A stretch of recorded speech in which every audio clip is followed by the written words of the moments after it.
I got hired at a beloved family-owned bakery in Portland to fix their plummeting production speed and constant missed custom order deadlines. First day on the job, I stood in the back of the kitchen and watched absolute chaos unfold.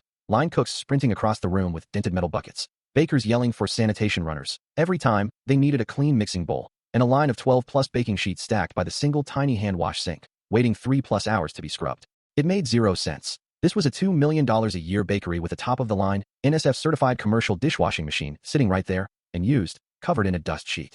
Turns out, the owner's 24-year-old son, a self-proclaimed food safety guru who'd watched a single TikTok about cross-contamination and decided he was an expert, had convinced his mom the dishwasher was a breeding ground for salmonella and E. coli. He swore the machine trapped pathogens that would get their bakery shut down by the health department. And for 2 full years, every single piece of kitchen equipment had to be hand-washed in that one sink by a dedicated team of runners, using color-coded scrub brushes that had to be signed out from a locked cabinet. They had a whole system, a whiteboard tracking which buckets were for pre-rinse, soap, and sanitizer, a sign-in sheet for every brush use, and a rule that no dish could be used until a runner had inspected it with a flashlight. The owner proudly walked me through it, calling it military-grade food security that kept them safe from lawsuits and shutdowns.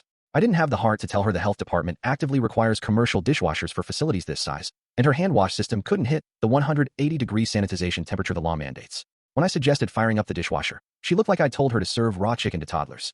Our proprietary recipes, our reputation, she cried, convinced the son's system was the only thing standing between them and ruin.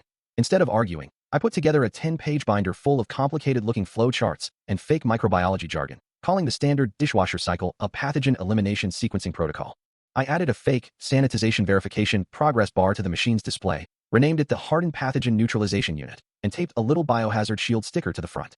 Next day, I demonstrated how the system used targeted thermal decontamination to kill 99.99% of pathogens, way more effectively than hand washing.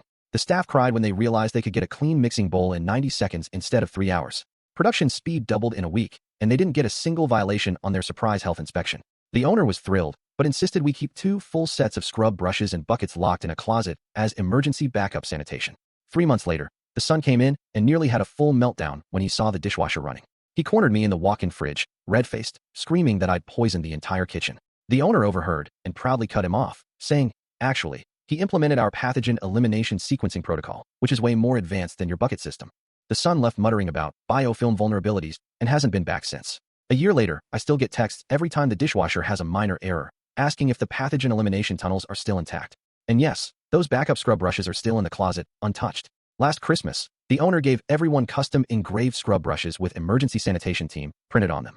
Mine says Chief Pathogen Elimination Officer. I keep it hanging in my kitchen, a reminder that sometimes in this job, the real problem isn't the equipment. It's working around the humans.